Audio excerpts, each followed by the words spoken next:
বন্ধুরা, পাকিস্তান যদি আজকের ম্যাচ হেরে যেত তাহলে তারা বিশ্বকাপের টপ 8-এও আর পৌঁছতে পারতো না, কারণ তারা ভারতের সাথে তো আগেই ম্যাচ বয়কট করে বসে রয়েছে। তাই তাদের 2 পয়েন্ট অবশ্যই কম পড়তো শেষে। আসলে আজকের ম্যাচে নেদারল্যান্ডস প্রথমে ব্যাট ধরে শুরুতে একটু ভালোই খেলছিল, কিন্তু তাদের শেষটা একদম ভালো ছিল না, যার কারণে তারা 19 ওভার 5 বলেই 147 রান করে অল আউট হয়ে যায়।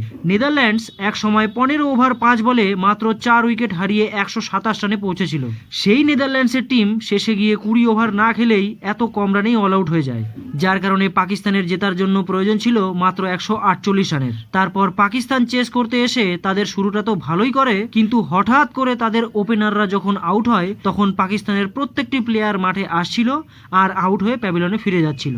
তখন তো আমার মনে হয়েছিল পাকিস্তানের গল্প মনে হয় এখানেই শেষ, কিন্তু শেষে গিয়ে ফাহিম আশরাফ 11 বলে ধোঁয়াধার 29 রানের নট আউট ইনিংস খেলে পাকিস্তানের ঝুলিতে জয় এনে দেয়, যার কারণে পাকিস্তান তাদের প্রথম টি-20 বিশ্বকাপের প্রথম ম্যাচেই জয়লাভ করলো।